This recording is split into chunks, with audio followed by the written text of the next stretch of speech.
Hi అండి, welcome back to our channel చిన్ని నాగు తెలుగులో. ఎలా ఉన్నారండి? బాగున్నారా? అని అయితే చాలా బాగున్నాను. మీరు కూడా బాగుండాలని అయితే మనస్ఫూర్తిగా కోరుకుంటున్నాను. మన వీడియోస్ ఎవరైనా ఫస్ట్ టైం చూస్తుంటే ఒక లైక్ ఇవ్వండి. మీరు ఇచ్చే లైక్ వల్ల మన వీడియోస్ అనేది ఎక్కువ మందికి అయితే రీచ్ అవుతాయి. ఎవరైనా ఫస్ట్ టైం చూస్తుంటే సబ్స్క్రైబ్ చేసుకోండి. టుడే వ్లాగ్ వచ్చేసి ఫ్రైడే వ్లాగ్ అండి. ఇది ఎర్లీ మార్నింగ్ తీసిన వ్లాగ్ అనమాట. అందరికీ వెరీ గుడ్ మార్నింగ్ అండి. ఈ రోజైతే నేనైతే మా పిల్లల లంచ్ బాక్స్లోకి అయితే మిరియాల రసం అయితే చేస్తున్నాను. చాలా సింపుల్ ప్రాసెస్ అనమాట. 10 నిమిషాలు అయితే మిరియాల రసం అయితే చేసుకోవచ్చండి. చాలా అంటే చాలా బాగుంటుంది. చాలా క్విక్గా కూడా అయిపోతుంది. పిల్లలు కూడా చాలా ఇష్టంగా తింటారు. ఎలా అనేది ఈరోజు వీడియోలో చూపిస్తాను. ప్రాసెస్లోకి అయితే వెళ్దాము. మిరియాల రసం ప్రిపేర్ చేసుకోవడానికి అయితే స్టవ్ మీద అయితే గిన్నె పెట్టాను. అందులోకి అయితే 50 గ్రామ్స్ అయితే ఆయిల్ వేసానండి. ఆయిల్ అయితే హీట్ అవ్వాలి.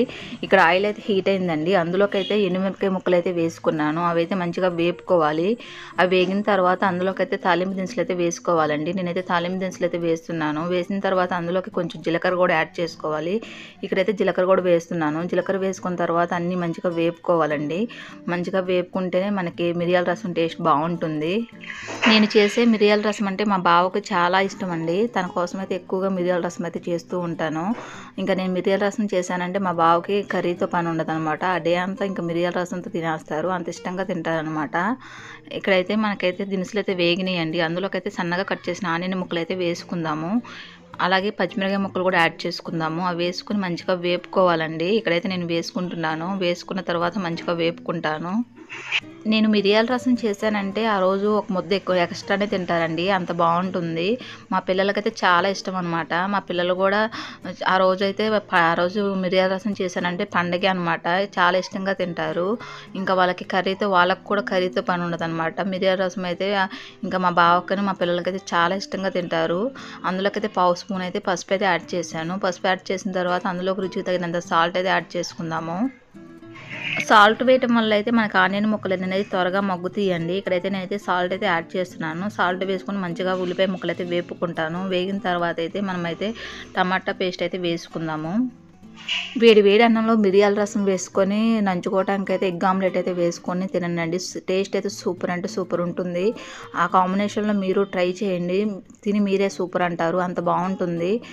ఇక్కడైతే నేనైతే మంచిగా వేపుకుంటున్నానండి. వేగిన తర్వాత అయితే టమాటా పేస్ట్ అయితే వేసుకుందాము. టమాటా పేస్ట్ వేసుకొని మంచిగా వేపుకోవాలి. అలా వేగుతున్న ఆనియన్ ముక్కల్లోకి అయితే 2 స్పూన్స్ అయితే అల్లం వెల్లుల్లి పేస్ట్ అయితే యాడ్ చేసుకుందాము. నేను ఇక్కడైతే అల్లం వెల్లుల్లి పేస్ట్ అయితే వేసాను. అల్లం వెల్లుల్లి పేస్ట్ వేసిన తర్వాత తిప్పుకొని మంచిగా వేపుకోవాలండి. అల్లం వెల్లుల్లి పేస్ట్ వేగితేనే మనకి మిరియాల రసం టేస్ట్ అనేది బాగుంటుంది. ఇక్కడ అల్లం వెల్లుల్లి పేస్ట్ వేగిన తర్వాత అయితే నేనైతే ఇక్కడ టమాటాలు అయితే పేస్ట్ అయితే చేసుకున్నాను. యాక్చువల్గా అయితే టమాటా పీసెస్ అయితే వేసుకొని అయితే మగ్గించుకోవచ్చండి. ఎందుకంటే మా ఇంట్లో మా హస్బెండ్ మా బ్లెస్సీ పాప టమాటా తినరు కాబట్టి నేనైతే పేస్ట్ అయితే చేశాను. 4 టమాటాలు అయితే పేస్ట్ అయితే చేశానండి. ఆ పేస్ట్ను కూడా అందులో అయితే వేసుకుందాము. వేసుకొని మంచిగా వేపుకోవాలండి. పచ్చివాసన పోయే వరకు అయితే వేపుకోవాలి. ఇక్కడైతే నేను వేపుకుంటాను. వీక్లీలో 3 టైమ్స్ ఇలాగా మిరియాల రసం చేసుకున్నామంటే పిల్లలు కూడా చాలా ఇష్టంగా అయితే ఫుడ్ అయితే తింటారు. ఎందుకంటే కర్రీతో పని ఉండదు కదా. ఇంకా రసం వేసుకొని చక్కగా తింటారండి. వాళ్ళు కూడా ఎటువంటి మారం కూడా చేయరు. అంత బాగుంటుంది. ఇక్కడైతే మంచిగా వేపుకుంటున్నాను.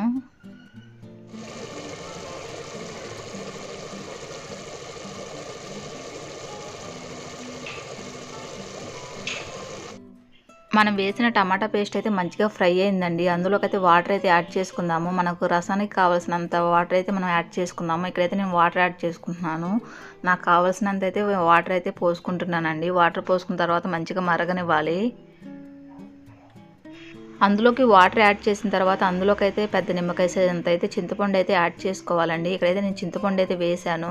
మనం ఆల్రెడీ టమాటాలు 4 వేసాం కాబట్టి కొంచెం చింతపండు చూసి అయితే వేసుకోవాలి. ఇక్కడైతే నేను చింతపండు వేసిన తర్వాత మంచిగా అయితే రసాన్ని అయితే మరగనివ్వాలండి. అప్పుడే టేస్ట్ బాగుంటుంది.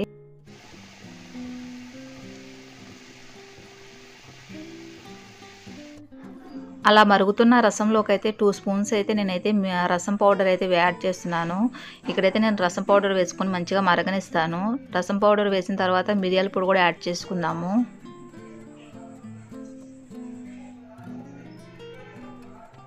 అలాగే అందులోకి అయితే 1 స్పూన్ వరకు అయితే మిరియాల పొడి అయితే యాడ్ చేస్తున్నానండి. మనం మిరియాల రసం కదా చేసేది. కొంచెం మిరియాల పొడి ఎక్కువగానే వేసుకుంటే టేస్ట్ బాగుంటుంది.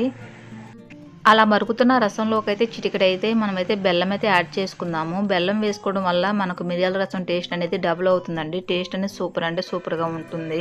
ఒకసారి ట్రై చేయండి. 10 నిమిషాల్లో వేడి వేడి మిరియాల రసం అయితే రెడీ అయింది. ఈ ప్రాసెస్లో అయితే ట్రై చేయండి. టేస్ట్ అయితే సూపర్గా ఉంటుంది. ఈ ప్రాసెస్లో చేసి పెట్టారంటే ఇంట్లో వాళ్ళు అయితే లొట్టలేసుకుంటూ తింటారు, అంత బాగుంటుంది. ఈ ప్రాసెస్లో ట్రై చేసి మీకు ఎలా వచ్చిందో కామెంట్ అయితే చేయండి. నాకైతే ఇక్కడైతే మిరియాల రసం అయితే రెడీ అయిందండి. స్టవ్ అయితే ఆఫ్ చేసుకుంటాను. నా వీడియో చూసే ప్రతి ఒక్కరికి థ్యాంక్ యూ సో మచ్ అండి. ఈ వీడియో అయితే ఎక్కడైతే ఎండ్ అవుతుంది. ఈ వీడియో చూసిన ప్రతి ఒక్కరు ఒక లైక్ అయితే ఇవ్వండి. మీరు ఇచ్చే లైక్ నాకు చాలా ఇంపార్టెంట్ అండి. Please support me. Video skip చేయకుండా చివరి వరకు అయితే చూసేయండి. చాలా అంటే చాలా బాగుంటుంది. ఐ హోప్ ఈ వీడియో నచ్చిందని అనుకుంటున్నాను. ఈ వీడియో నచ్చితే లైక్ చేయండి, షేర్ చేయండి, కామెంట్ చేయండి. Please subscribe my channel. పక్కనే బెల్ ఐకాన్ ఉంటుంది, దాన్ని క్లిక్ చేయండి. మరొక మంచి వీడియోతో మళ్ళీ కలుసుకుందాం. Thanks for watching. Bye friends, bye.